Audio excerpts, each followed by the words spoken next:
আমরা এখন গোমতী নদীর তীরে এসেছি। গোমতী নদী না দেখলে বিশ্বাস করবেন না।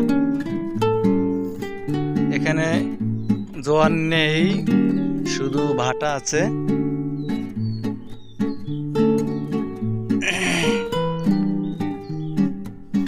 এই যে নদীর শাখা, যদিও এই যে উঁচু জায়গা দেখতেছেন, এটা হচ্ছে দুই পারের রাস্তা অনেক উঁচু করে তৈরি করা হয়েছে, অনেক উঁচু। এটা অনেক বন্যার সময় এই জায়গাতেও অনেক পানি হয়, একেবারে রাস্তার সেম সেম পানি হয়। ওই যে আপনারা দেখতেছেন, এই ওপারেও কিন্তু এই রাস্তা আছে দুপারে। আর এই যে পল্লী বিদ্যুতের রাস্তা খাম্বা, যেখানে জাতীয় গ্রেডে পল্লী বিদ্যুৎ জয়েন করা হয়েছে। যদিও অনেক জায়গা নিয়ে এই লাইন। তারপরে এই যে আপনার গোমতী নদী,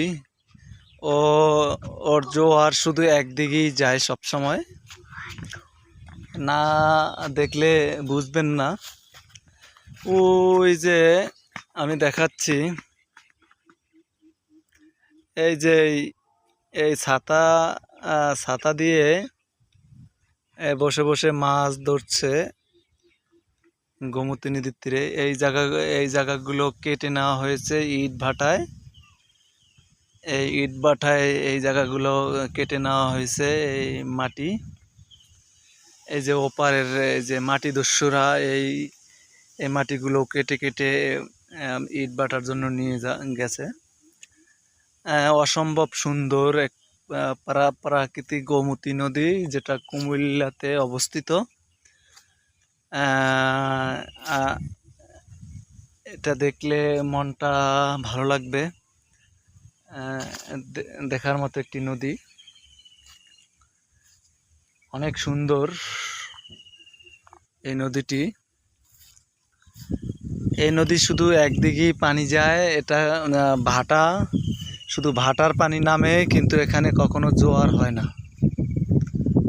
অসাধারণ প্রকৃতি, অসাধারণ প্রকৃতি পরিবেশ, দেখার মতো একটি সৃষ্টি।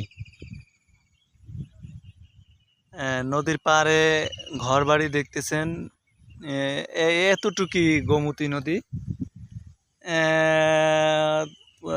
40 মিটার 50 মিটার এতটুকু হবে। গড় গভীরতা হবে 10 মিটার, 5 মিটার, 4 মিটার, এর চেয়ে বেশি হবে না। এভাবেই একে বেঁকে বয়ে গেছে গোমতী নদী।